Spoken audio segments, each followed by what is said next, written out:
যদি আমি এই হোয়াটসঅ্যাপটাকে ওপেন করি তাহলে দেখতে পাচ্ছেন এখানে হোয়াটসঅ্যাপ লক আছে। তো আপনি আপনার মোবাইলের ফিঙ্গারপ্রিন্ট দিয়ে ওপেন করলে ফিঙ্গারপ্রিন্ট দিলে খুলে যাবে।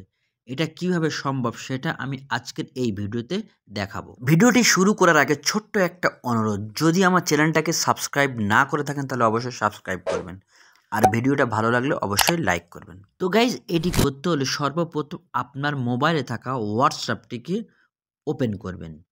ওপেন করার পর সবচেয়ে উপরের ডান দিকে যে 3 বিন্দু দেখা যাচ্ছে এখানে ক্লিক করবেন। এরপর সবচেয়ে নিচে যে সেটিং আছে এখানে ক্লিক করবেন। সেটিংয়ে ক্লিক করার পরে দ্বিতীয় নম্বর অপশন প্রাইভেসি, এখানে প্রেস করবেন। এরপরে স্ক্রল করে নিচের দিকে চলে যাবেন। দেখতে পাচ্ছেন ফিঙ্গারপ্রিন্ট লক বলে যে অপশনটা দেখতে পাচ্ছেন, এই অপশনে ক্লিক করবেন।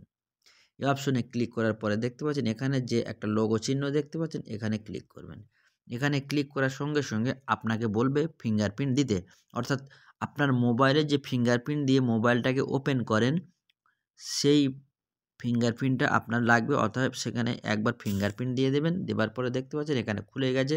এরপরে যে 3টে অপশন আছে, immediately, after 1 minute, after 30 minute, ব্যাস আপনি ইমিডিয়েটলিতে রাখবেন এবং যেমনভাবে এগুলো অফ হয়ে আছে, অন হয়ে আছে, ঠিক এইভাবে অন করে রেখে দেবেন। ব্যাস এইটুকুনি করলে আপনার মোবাইলে ফিঙ্গারপ্রিন্টটা চালু হয়ে গেছে, লক সিস্টেমটা চালু হয়ে গেছে। তো আমি আবার ফিরে পুনরায় যদি আপনার হোয়াটসঅ্যাপটাকে ওপেন করে দেখাই তাহলে দেখতে পাচ্ছেন এখানে কিন্তু ফিঙ্গারপ্রিন্ট যাচ্ছে। যতক্ষণ না আপনি ফিঙ্গারপ্রিন্ট দেবে হোয়াটসঅ্যাপটা খুলবে না। তো বন্ধুরা, আশা করি ব্যাপারটা বুঝতে পেরেছেন।